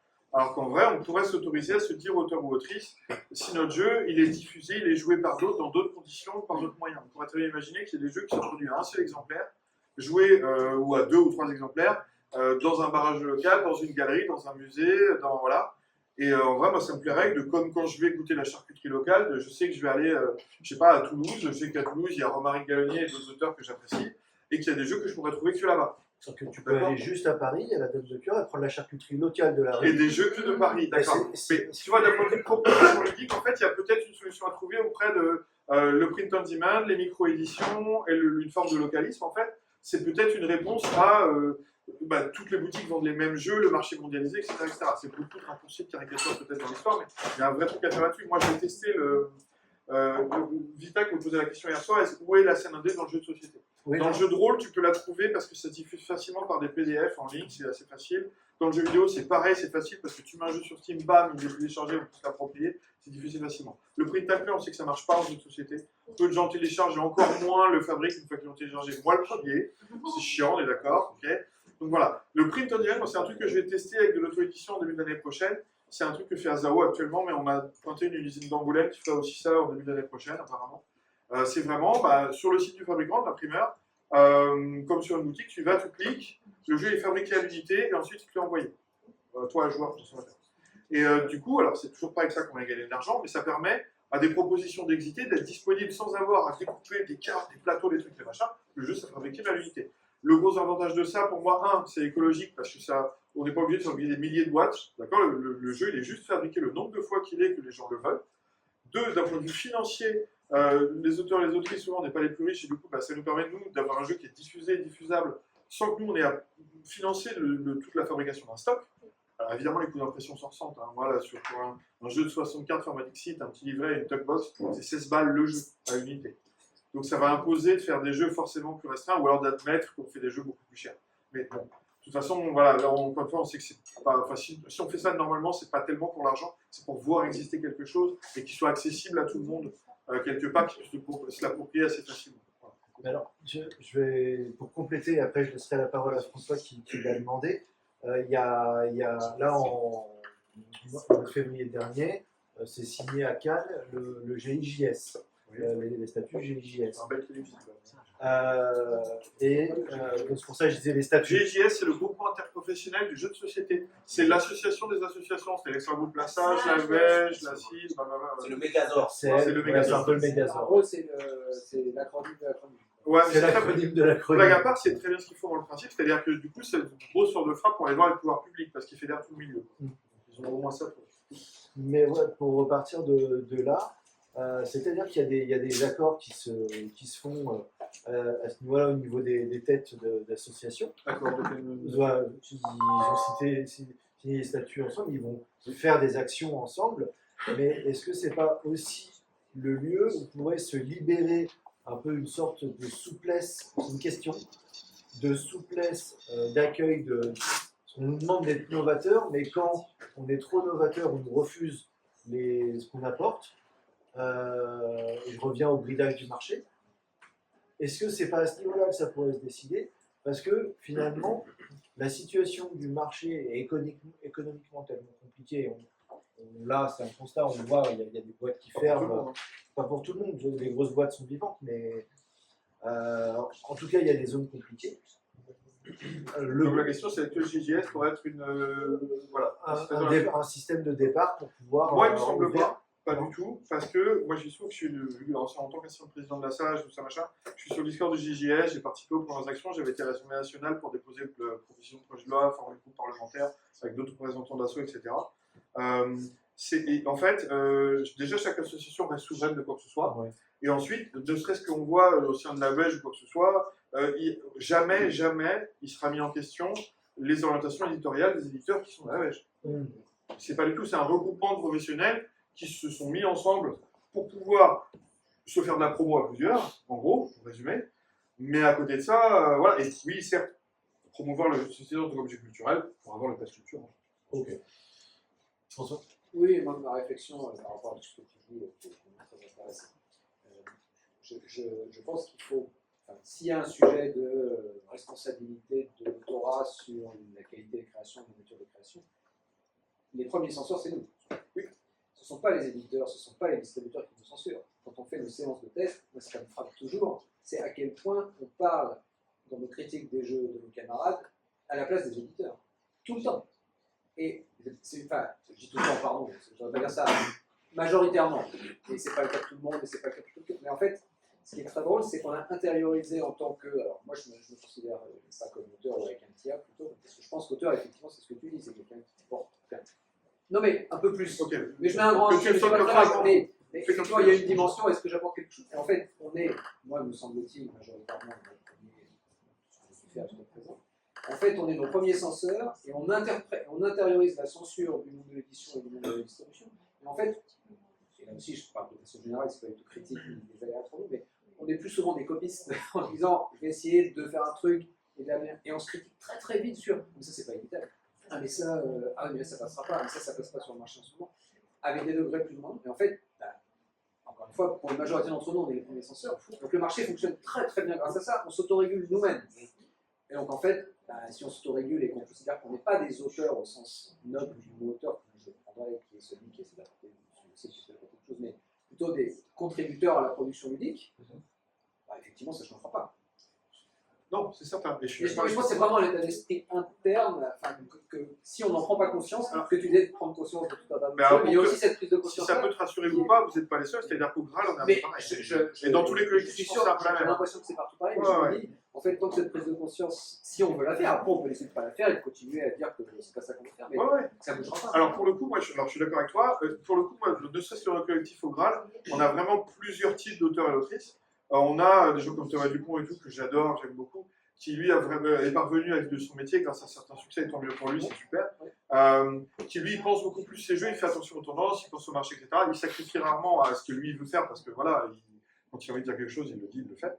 Mais on sent qu'il a vraiment, il produit beaucoup de jeux parce qu'il est très prolixe, etc. Donc il fait attention au marché, etc. À côté de ça, il y en a qui sont un peu passés du code de lecture et qui commencent à sortir des sacrés ovnis, qui s'en battent les couilles du marché, qui n'ont pas l'intention de proposer des idées oracales, mais putain, ils me font jouer à des trucs des fois. Je suis là, mais waouh, qu'est-ce que c'est que cette chose? Et oui, c'est complètement inévitable, mais tout le monde s'en fout, on ne se pose pas la question. En fait. Donc, je pense, sans vouloir nous jeter les fleurs, il me semble que le manifeste métaludique a libéré peut-être un peu quelques auteurs ou autrices sur certains sujets comme ça. Parce que j'en ai croisé après, Timothée Lecroix, Vitac et d'autres, pour qui ça a été vraiment, bah ouais, en fait, on s'en fout. En fait, on peut faire exister des jeux qui disent d'autres choses. Voilà. Et cela ne lorgne pas du tout du côté du milieu de l'édition. Parce qu'ils savent que c'est foutu, c'est mort. Peut-être à tort, hein. Peut-être qu'un jour, il y a un ou deux éditeurs qui vont se lancer à essayer de faire du jeu bizarre, du jeu non fonctionnel, mais qui a du propos, etc., etc. Et sans doute, ça va advenir, d'une manière ou d'une autre. Et ces gens-là, dans ces cas-là, ils vont avoir la proposition qui, du coup, commercialement, va être viable parce que ça touche les gens sans trop les toucher, et finalement c'est de la juste dose pour qu'ils soient capables d'encaisser, et ça va toucher, et c'est peut-être ça qui va ouvrir un peu la fenêtre d'Overton, de ce qu'on est capable de production en jeu de société. Et le formatage va peut-être s'assouplir un petit peu. Je ne sais pas, je ne suis pas prophète, hein, mais ce serait possible que ce soit ça. Tout ce que je veux dire, c'est que pour moi, ce formatage-là, il n'est pas inéluctable, et que, au fur et à mesure, dans le papoter, parce que moi, pour le coup, c'est des sujets que je radote au Graal depuis des années. Donc, je veux dire, pour eux, c'est pas des surprises. On fait des résidences tous les ans. On a fait des résidences, le manifeste, on se retrouve 3 jours, si tu veux. Et on fait c'est vraiment le mode d'éducation populaire où chacun amène un atelier à proposer aux autres autour de la création ludique. Mais on essaie justement de ne pas être dans le game design pur, parce que des week-ends proto, des soirées proto, on en fait toute l'année, donc on s'en fout un peu. Sur ces résidences-là, on s'efforce justement de designer du jeu ou de voir le jeu comme un objet culturel. Donc c'est pas toujours des temps de création de jeu, des fois c'est des temps de débat, des temps de réflexion où on s'apporte. J'ai lu tel livre, il est super intéressant, je vais vous en parler, puis on va en discuter. C'est tout ce genre de choses. Et tout ce process d'essayer de pas s'éduquer, mais de s'informer entre nous, si tu veux, auteurs et autrices, par rapport à nos pratiques, parce qu'on a les mêmes, et parce qu'on a les mêmes questionnements, par rapport au marché, par rapport à notre légitimité, de nous, de nos œuvres, etc. Et ben ça nous aide à se détacher de tout ça, à se défaire un peu de cette autocensure, etc. On a eu un atelier sur la légitimité en tant qu'auteur dans la résidence il y a 2 ans. Waouh, ça allait libérer la parole de plein de gens. Et ça leur a permis de dire, bon, en fait, oui, on s'en fout, en fait, moi je suis content. Ce que tu dis, c'est la voie positive, qui peut être encourageante, si encore une fois on pense que c'est une voie. Je dis quand même, je constate qu'on en est, enfin, pour ce qui concerne notre collectif, j'ai l'impression qu'on en est loin. Et moi, je viens vous faire une résidence quand vous voulez. Moi, je prends une toche, un bâton de pèlerin. C'est entendu parler de Jéhovah. Je trouve ça très positif, qui consiste à dire, en fait, c'est d'abord l'autocensure intégrée qui fait qu'on peut éventuellement se limiter ou se mettre dans des schémas de répétition de je vais faire les mêmes limites. Je suis d'accord. Et ça dépend de nous d'abord, c'est ça que je veux dire. Je te rejoins. Après, là où je te rejoins, c'est vrai qu'on a essayé de se caler au marché un petit peu. Oui, non, mais complètement. Hein, on est d'accord, souvent, c'est ce que tu disais, c'est bah ouais, mais sur le marché du jeu, etc. Ça non, je vais passer à toi, est-ce que tu voulais prendre la parole? Non, Emmanuel voulait rebondir, je voulais juste sur le propos. Enfin, ce que tu viens de dire, là, ça me fait penser à ce que me dit une amie qui est artiste peintre et qui me dit je fais de l'art, je fais des tableaux, et là c'est personnel. Et quand je fais des illustrations, voilà, et donc là, c'est professionnel et elle va, voilà, dans un cas, donc là, on est tous auteurs, je veux dire, mais voilà, il y a une différence entre auteur et auteur-artiste. Voilà, c'est l'idée de vers qui tu projettes ton œuvre. C'est exactement. Ouais, je sais pas, après moi ce genre de clivage de l'image d'Épinal, de l'artiste qui crève la dalle, mais parce qu'il fait du vrai art, j'aime pas trop. Parce qu'en fait j'ai croisé plein d'artistes auteurs qui, pour bouffer, ils font des œuvres alimentaires, mais toujours ils essaient d'y mettre un peu d'eux et un peu de trucs bien. Et on se retrouve tous, pour essayer d'en vivre pendant un certain temps, on se retrouve à essayer de faire au mieux avec ce qu'on a. Et des fois tu te permets d'avoir des œuvres, de créer des œuvres où tu sais que tu vas pas gagner d'argent, mais en vrai le reste du temps tu as besoin de bouffer. Et en fait tu essaies quand même de me faire quelque chose de bien ou parfois qui dit quelque chose, tu vois. Oui, je suis d'accord. Donc voilà, je veux pas créer ces catégories, je sais pas. En fait, ça voudrait nier à des gens qui font de l'alimentaire le fait d'être artiste-auteur. Non, ils le sont. Non, en fait. Pardon, excuse-moi, je rebondis sur ce que je pense qu'on peut très bien ne pas le nier du tout et considérer que l'artiste-auteur, quand il a besoin de vivre, est peut-être dans un pattern un tout petit peu différent. Voilà, je suis Il va recevoir une commande, ouais, je suis c'est une commande. Et ouais. moi, ça ne me choque pas, c'est la même personne, elle est parfaitement Je légitime. suis graphiste DA depuis 20 ans dans le donc, société, c'est non, je exactement pense ce que que je ce fais. qu'il dit est juste, il y a des fois où tu sais, entre guillemets, quelle est ton intention. Je suis d'accord avec Ton ça. intention, c'est j'ai un contrat, on va demander d'exécuter une commande, je vais exécuter une commande. Je suis Et d'accord je vais y avec mettre de moi en tant qu'artiste. N'empêche que quand je vais faire mon truc complètement perso qui n'est pas une commande, je vais peut-être le traiter différemment. tu fais plaisir. Donc, c'est vrai. Oui, alors j'ai deux questions. La première rapide, qui a été envoyée par un ami qui s'appelle Olivier M, qui demande si tu serais OK pour reprendre la présidence de la SAJ. S'il te plaît. Réponds-lui que non, merci, j'ai donné. Ok, et du coup, ma véritable question, donc tu nous as expliqué dans la première partie, justement, le changement d'usage du jeu de société au cours du temps, effectivement, toutes ces formes, etc. Et une question un peu ouverte et prophétique, est-ce que tu penses qu'il changera encore demain, ou est-ce que finalement on est peut-être arrivé à une forme finale ou quasi finale? C'est tellement triste de dire ça. Bien sûr qu'il va changer, mais on est en train de le changer. Qu'est-ce que je dis tout à l'heure? C'est qu'il est en train. Non, mais il est en train de devenir autre chose, tu sais. En fait, Pourquoi est-ce que je me suis évertué à citer des tas de chercheurs, de game designers dans ce putain de bouquin? C'est pour essayer, alors, déjà pour étayer mon propos, pour la classe, ouais, pardon, ceci, mais aussi pour montrer qu'il y a quelque chose qui bruisse en fait. C'est-à-dire que je ne suis pas le seul hurluberlu à vouloir intellectualiser le jeu de société. On est plein d'autres à le penser. En fait, le fait qu'il y ait eu manifeste encore une fois un peu plus tôt, c'est le cas. Mary Flanagan, avant, qui a écrit Critical Play, qui est un game design studies, un bouquin sur qui peut être du domaine des game studies, qui a un jeu de société qui a été publié il y a une dizaine d'années. C'est exactement la même. Il y a énormément comme ça de gens. Il y a Amabel Holland aux États-Unis qui questionne le jeu, qui a publié une vidéo qui s'appelle Mechanics as Metaphors, qu'il faut absolument voir, qui a été publiée quasiment au même moment que le manifeste, alors qu'on ne s'est pas contacté, et qui vit exactement la même situation aux USA par rapport à Tom Vasel, qui était leur Bruno Félix national, qui considère que le jeu ce n'est qu'un jeu, que ça doit rester du divertissement, que ça ne peut et ça ne doit raconter aucune histoire, ni quoi que ce soit. Voilà. Et elle essaie de faire d'autres choses par ses créations ou par les gens qu'elle édite dans sa maison d'édition, etc., etc.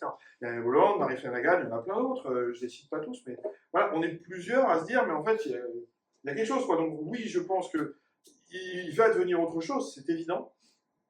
C'est déjà le cas, en fait. Quand je dis que je vois des auteurs et des autrices qui commencent à créer des jeux vraiment bizarres et vraiment ouf, c'est en train d'advenir.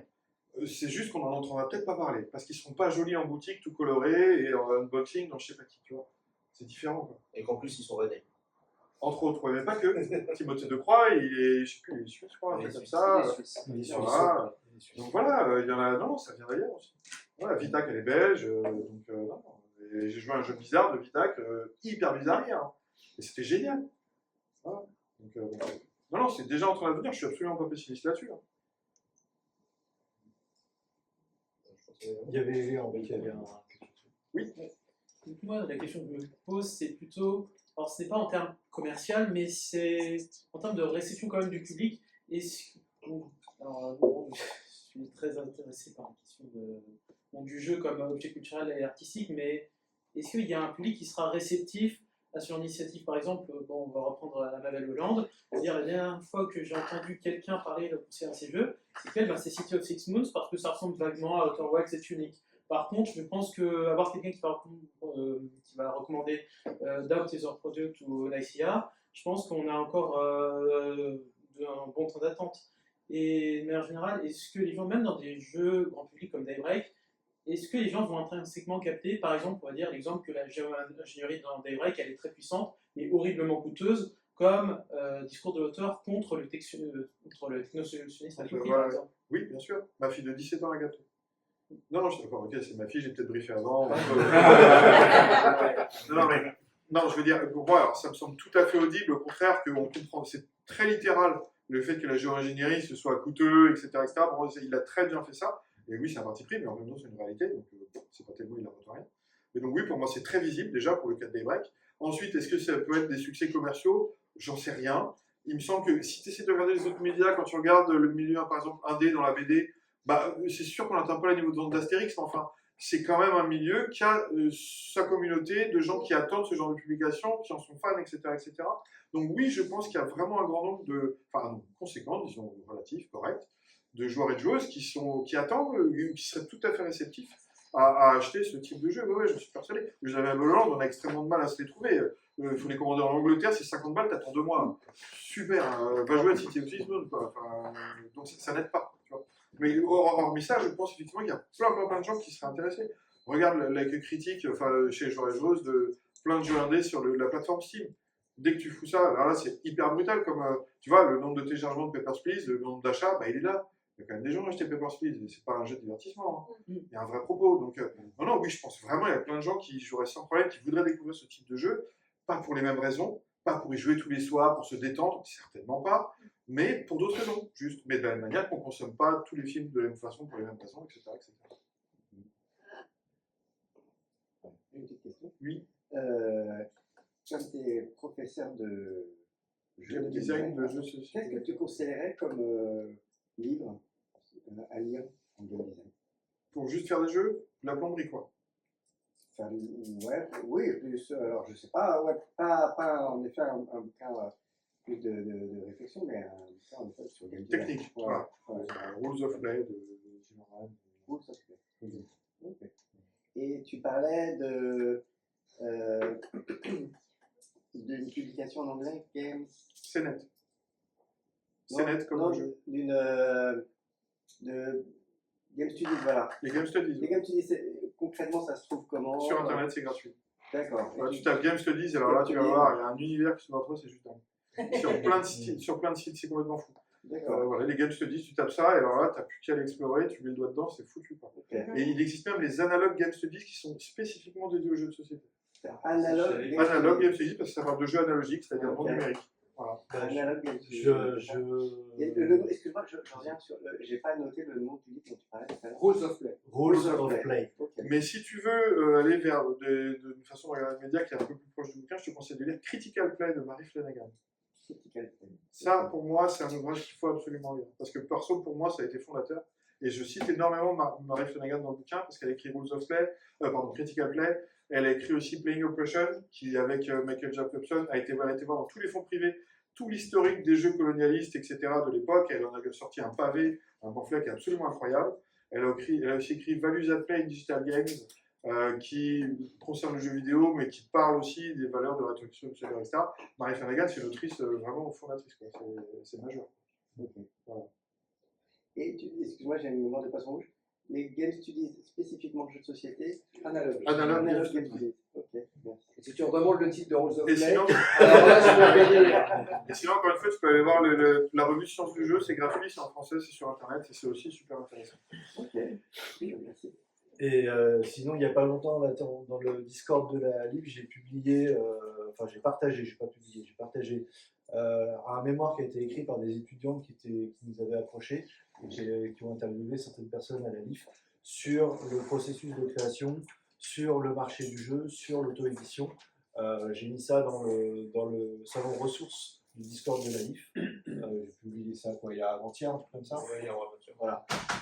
Dedans, tu as une bibliographie aussi de plusieurs bouquins sur lesquels ils se sont appuyés. Et moi, je voulais rebondir sur un truc dont tu parlais tout à l'heure, quasiment au début, quand tu parlais de Kaiwa, Roger Kaiwa. J'ai abordé Les Jeux et les Hommes de Roger Kaiwa, qui est un bouquin qui date quand même de 58. Donc on voit bien l'aspect colonialiste et rituel et de la ritualisation dedans. Cependant, c'est quand même un appui assez conséquent sur tout l'impact sociétal du jeu, quelle que soit sa forme. Et j'additionnerai à ça, en fait, moi, un truc que j'ai retenu facilement, parce que le reste n'est pas facile à retenir. Je ne sais pas si tu l'as vu, celui-là, le jeu de Pascal Schiller, de Colas Duflo. Et il parle, alors je le prononce très très mal parce que je ne parle pas un mot d'allemand, Spieltrabe, l'instinct du joueur, l'instinct de jouer, comme quoi l'humain a pour instinct de jouer. Est-ce que tous ces ouvrages ne pourraient pas, au même titre que le bouquin que tu as écrit, finalement nous servir d'appui pour à un moment essayer de se poser et faire face un petit peu à ce qu'on évoquait tout à l'heure, à dire attendez, le jeu c'est pas qu'un divertissement, est-ce que vous voulez pas essayer d'éditer des choses qui font autre chose? Parce que regardez, originellement, c'est quand même le jeu, c'est la découverte. Moi, je peux être d'accord avec ça, mais si tu vas, alors, pardon, je remercie pour la parole, mais si tu vas sur la page ressources du site du Manifeste métaphysique, ouais. Tu as blindé de refs, de bouquins, oui, d'articles, j'y suis allé, ouais. C'est pas Kaiwa, certes, qui est encore une contribution super intéressante, comme tu le Using Gaido, mais oui, il y a plein de matières à aller chercher pour nous nourrir aussi, entre guillemets, nous défendre, c'est-à-dire dire aux éditeurs, mais après, si tu rebondis Kaiwa dans un rendez-vous avec un proto, je suis pas sûr que... Ah non, on parle pas sur les rendez-vous, ouais, c'est pas la peine. Mais effectivement, de manière... non, un truc plus formel, tu vois. Un truc de fond, si tu veux. Mais ne serait-ce que la discussion qu'on a ce soir, en fait. Oui, c'est ça, pour moi, ça peut faire partie de ça, de remise en question, tu vois, qu'on se dit, bah voilà, il y a plein de trucs à aller chercher, etc., etc. Et oui, moi, c'est ce que je disais au tout début de mon intervention, tous ces bouquins-là, que ce soit Kaiwa, Wizinga ou d'autres, ou Colas Duflo ou d'autres, ne serait-ce que d'essayer juste de nous prendre un peu de recul sur le média sur lequel on travaille, ça peut nous amener beaucoup. C'est pas dit que ça vous amène à faire des jeux engagés, ok, super, je veux pas non plus que tout le monde fasse des jeux engagés, mais ne serait-ce qu'on prenne de la distance par rapport à notre média, je pense que ça ferait à tout le monde beaucoup de bien, en fait. Et effectivement, ce serait peut-être un peu moins perméable au discours normatif de l'objet commercial qui vient des distributeurs, qui réussissent jusqu'aux éditeurs. Et voilà, les distributeurs qui sont quand même les seuls acteurs, de ne pas être dans le JIGS, à jamais avoir acté pour la défense de le jeu de société comme objet culturel, à jamais rien foutu pour ces causes-là. Je veux dire, c'est vraiment les vampires du système, quoi. Je suis désolé. Je suis désolé, Henri, il va falloir te censurer parce que Ah, c'est enregistré, en c'est ça en termes de financement, Ah, ça va pas être Non, mais du coup, comme j'ai donné Arte, on peut plus vendre à TF1, c'est foutu. Mais par contre, ils veulent pas que tu redeviennes président de la SAGE. Ah, Ouais, c'est- maintenant, du coup, l'offre ne tient plus. Ça tombe bien. Bah, c'est vrai, on hésite avec Arte parce que tu parlais de la SAZ, tu vois, mais là, Ah non. Est-ce qu'il y a d'autres. Ouais, il y a un truc, c'est que Guillaume. je trouve que le truc du concept, genre un peu jouer qui fait réfléchir en paper please, ça fonctionne genre mieux. Enfin, je trouve que ça fonctionne globalement mieux en jeu vidéo et je comprends pourquoi ça marche pas trop en jeu CD, parce qu'en jeu CD, tu vas pas te ramener avec ton paper please et jouer à 4 en mode est-ce que vous voulez tous jouer à paper please avec moi? C'est un jeu super déprimant en noir et blanc où tout le but c'est de jouer un douanier quoi. Et genre vraiment de beaucoup le masquer le propos par des trucs très ludiques et très fun. Je vois pas qu'on peut vraiment traduire ça en jeu de société un peu communautaire à plusieurs quoi. Et Bah, c'est dans génial. le jeu de rôle, c'est fait. Hein, Non, mais c'est Le génial ce que rôle, tu viens de dire. C'est génial parce que ça dit pardon de couper.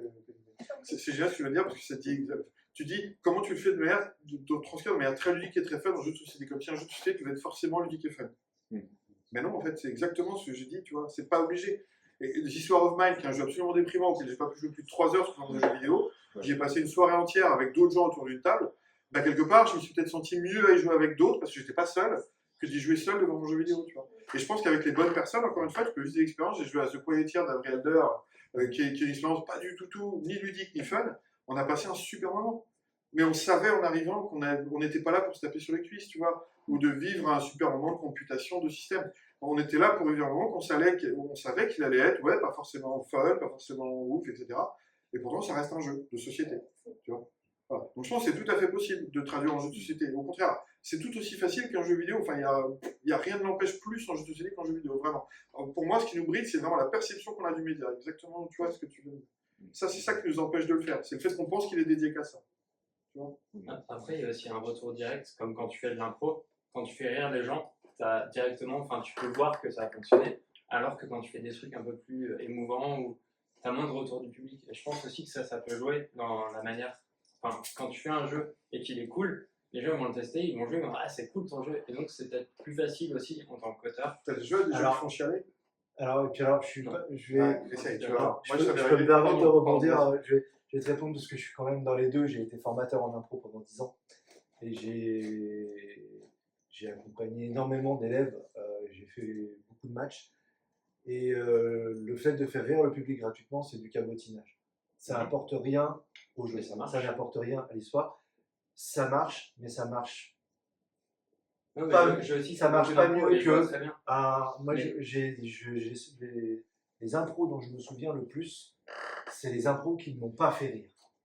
C'est les impros où en fait la comédienne, le comédien ou les joueurs ont absorbé tout l'air de la salle, tout l'oxygène de la salle, jusqu'à la dernière seconde de leur histoire, avec peu de mots et juste de l'interprétation. C'est-à-dire que si on arrive à faire un jeu suffisamment gonflé pour qu'il soit prenant, tu vois, au point que finalement on s'en fout qu'il soit drôle ou ce que tu veux, ça va être la qualité de l'aspiration du jeu, enfin de l'aspiration des joueurs par le jeu, qui va faire que le jeu va ressortir. Et après, il y a la considération de la conscience collective autour de oui, mais un jeu doit être. Oui, mais non, regarde, là on a absorbé tout le monde. Ouais, mais on a absorbé tout le monde, on n'a pas absorbé tout le monde. Le truc, c'est ça, il faut réussir à le faire passer. Mais le cabotinage ou le jeu qui fait rire, c'est la facilité. Tu es un petit peu injuste si je me permets. Non, mais j'ai dérivé volontairement. Oui, ouais, mais tu as je suis assimilé le fait qu'il disait un truc qui fait rire, c'est du cabotinage, on peut aussi faire rire de façon fine. Hein. Non, c'est que dans l'impro, on appelle ça du cabotinage. C'est parce que dans l'impro, on appelle ça du cabotinage. Bah, faire Pas rire, toujours, j'en ai pas fait toujours. une pro aussi, Oui. et il y a des façons de faire rire. Ah oui, Du il y a des cabotinage. façons de faire rire. Il n'a pas parlé. Non, mais juste faire rire en gratuitement. grâce en disant on n'est pas obligé de considérer que quand on fait rire, c'est du cabotinage. Pour revenir à ce que tu disais au début, le fait qu'on ait un retour direct avec le rire, ouais, c'est sûr, c'est la J'ai appris ça comme une dérive, pardon. C'est Non, pas un souci, c'est c'est intéressant. Oui, Non, non, ce que je veux dire, c'est qu'on peut aussi ça a été faire rire et interprété faire comme, plaisir. donc On peut aussi faire rire et faire plaisir dans un jeu. C'est ça que je veux Bien dire. sûr, Et de bien sûr. façon, pense La pas que plupart ça le puisse font être ça. un entre facteur. ménages, quoi. Oui, bien sûr, ouais, pas de problème. J'ai aucun problème avec ça. Des fois, je suis un peu radical, je dis il y en a marre, machin. Mais en vrai, j'ai rien contre les jeux qui font rigoler. Mais effectivement, est-ce que tu vois, essayer de jouer à des jeux qui ont pour ambition de te faire ressortir autre chose que ça, il se peut que certes le retour à court terme il soit pas le même, mais que moi je sais qu'à Alice Music quand j'ai joué ça m'a hanté pendant 10 jours et on n'a pas rigolé quand on y a joué, mais ça m'a hanté pendant 10 jours, ça m'a imprimé de manière extrêmement forte, tu vois. Donc c'est un autre type de retour. Il peut être délayé dans le temps, ça dépend du jeu. Et puis des fois, il peut aussi y avoir des jeux qui sont extrêmement hardcore et qui te font pleurer dans l'instant. Encore une fois, sur un des jeux bizarres auxquels on a joué, j'ai une des autrices qui testait le proto avec nous et s'est mise à pleurer. Et là, on était bien emmerdés, on s'est dit ok, super. Donc en fait, est-ce que, et ça pose des vraies questions, si tu commences à designer des expériences qui sont émotionnellement aussi fortes, est-ce que ça légitime le fait de faire souffrir des gens? Moi, je pense pas. Et tu vois, quand tu commences à designer des expériences qui sont émotionnellement, qui peuvent être si impactantes que ça, tu commences à te poser des questions de ta responsabilité, tu vois. Et c'est hyper intéressant pour d'autres raisons, tu vois. Parce que des questions que tu ne te poses pas quand tu fais rigoler. Alors, est-ce qu'on ne rejoindrait pas, parce qu'il y a des jeux de cartes comme ça qui sont utilisés par des psychologues, notamment en EMDR. Ouais, peut-être, je ne connais pas les le MDR, je ne sais pas si vous connaissez, c'est une technique de psychothérapie, de psychologie, qui amène le patient à dénouer des nœuds profonds liés à des traumas. Pour amener à ça, en fait, il passe par une phase, qui sont les phases de l'image. Et les phases de l'image, en fait, on présente des images de situation, des images de posture ou des images de couleur pour aller chercher les réactions.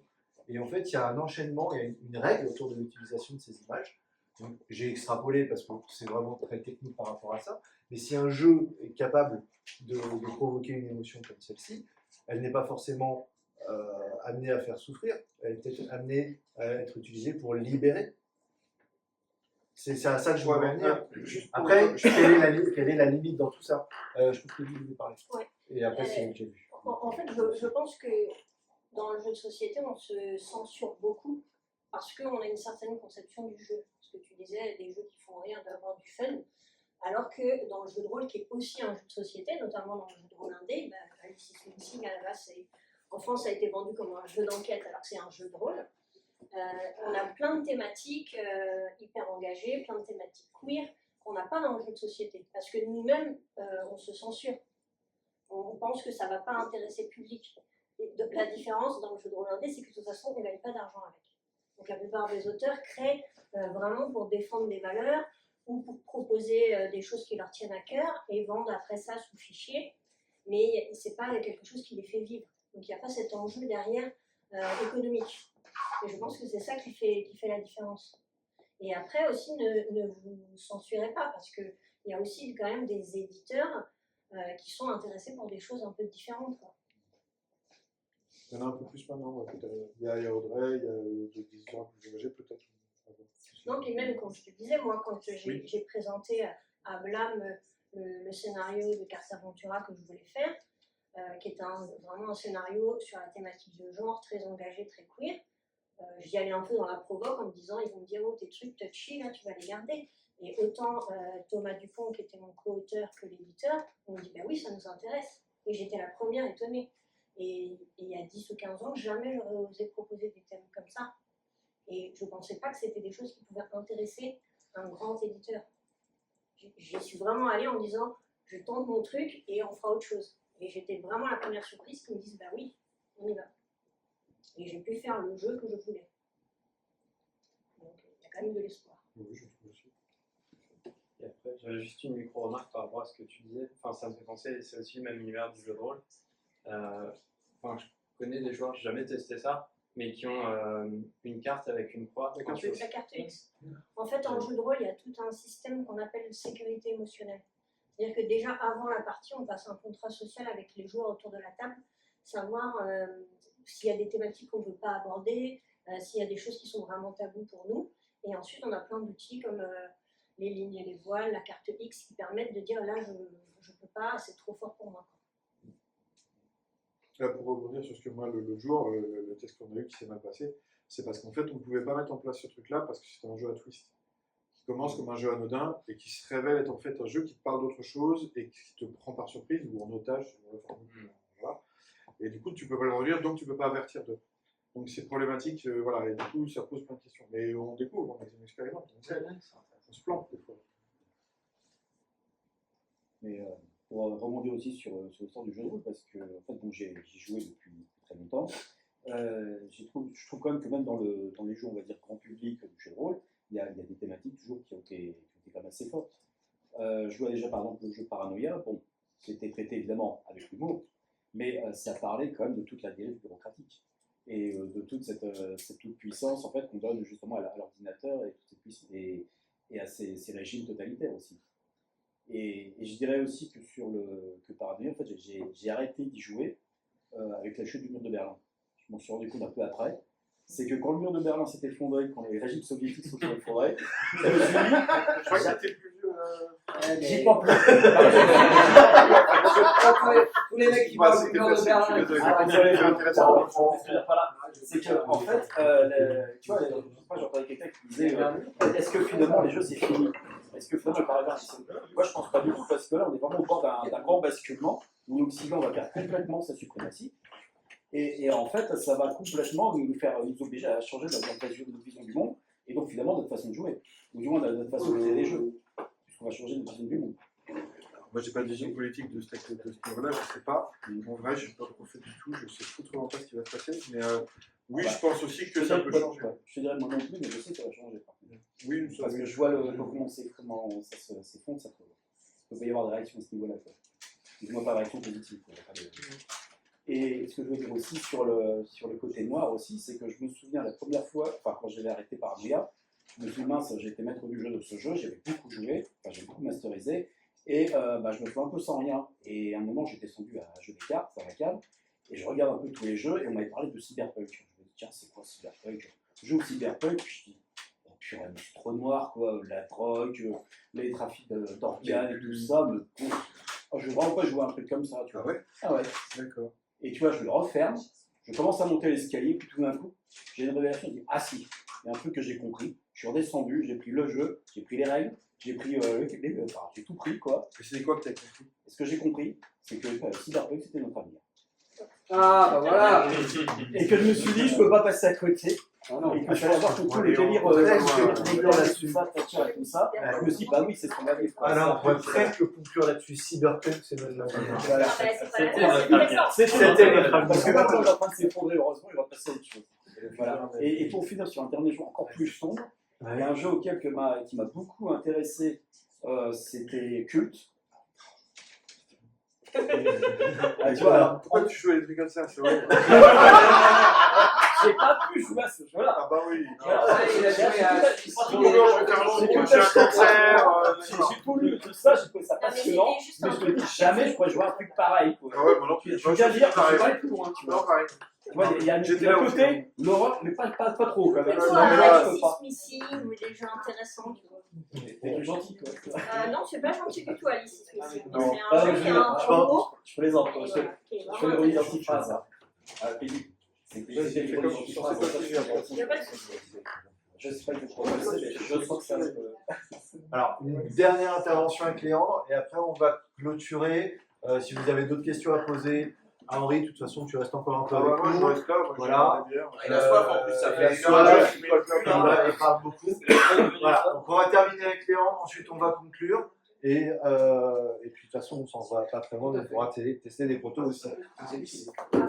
Léandre. Après moi, après tout ce que j'ai entendu, il y a une question que je me pose et qui est peut-être plus due à mon incompétence plus qu'à forcément un problème inhérent médium, mais c'est que pour certains thèmes, comment finalement pouvoir utiliser. Alors, je vais vraiment séparer distinctement le jeu de plateau, donc le jeu de société au sens vernaculaire, du jeu de rôle, même si les deux sont analogues. Parfois, c'est C'est comment il y a certains genres comme l'horreur ou certains thèmes comme des thèmes très personnels, que ce soit le racisme à niveau individuel, la neurodivergence, tout ce qui est très lié à l'identitaire, ou du coup, donc l'horreur et peut-être dans certaines mesures la romance, comment on peut les aborder sans, du point de vue vraiment du jeu, donc vraiment justement de la mécanique, de cette méthode procédurale, plus que de l'histoire au sein du jeu en fait. Mais c'est une putain de bonne question. Mais j'attends que tu me trouves la réponse. Oui, mais non, mais la raison, elle existe quasiment pas la réponse. Peut-être on pourrait trouver des jeux qui arrivent à faire pas trop mal, mais en vrai, c'est encore ce genre de truc qui reste à faire. C'est ça qui est cool en fait.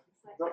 Après, oui, c'est un peu. Je sais plus, non, c'est pas justement Alan qui me disait que les jeux sont pas forcément. Sont surtout bons quand. Les jeux de société sont surtout bons pour représenter des systèmes plus qu'autre chose. C'est un Mabel Hollande qui disait ça. En fait, ce qu'elle disait exactement, c'était qu'on n'est pas fait pour analyser les systèmes, on est fait pour des histoires. Elle disait, quand on pense à la Révolution française, en fait, tu ne penses jamais que c'est parce que le prix du blé, nanani nanana, qui a provoqué la colère d'eux. Non, tu penses toujours à Marie-Antoinette qui a parlé de brioche et on ne sait même pas si elle l'a vraiment dit. C'est exactement ça que dit Mabel Hollande et elle a raison. Et Damasio dit la même chose dans le sens où il dit que généralement, on a plus tendance à être changé par des affects que par des concepts. Okay, pour changer nos comportements, voilà, il se réfère à Deleuze quand il dit ça, mais on change beaucoup plus facilement nos comportements quand ça passe par les affects que par les concepts. Okay, et oui, il me semble aussi qu'avec l'un des vecteurs privilégiés, c'est plutôt le récit que l'outil. Et tu vois, mais c'est pas pour autant que le fait, en fait, le jeu de société, le jeu de plateau, jeu de cartes, puisqu'on se réfère à ça, c'est un outil privilégié pour modéliser des systèmes, je suis d'accord. Et c'est pas le média le mieux placé pour faire de l'expression émotionnelle, certes. Malgré tout, tu peux tirer parti de ça, le fait qu'il est fait pour modéliser des systèmes, pour provoquer d'autres types de réflexions, tu vois. Et après, voilà, même si c'est pas de la simulation, il est possible de faire, sans que ce soit du jeu de rôle, à mon sens, de la mécanique de jeu qui puisse parler d'autres choses, mais je sais pas comment on fait. Et ça reste à faire, encore une fois, je sais pas. Mais je pense que c'est loin d'être impossible, vraiment. Okay. Merci à tous pour votre Merci écoute. Henri. Merci Henri.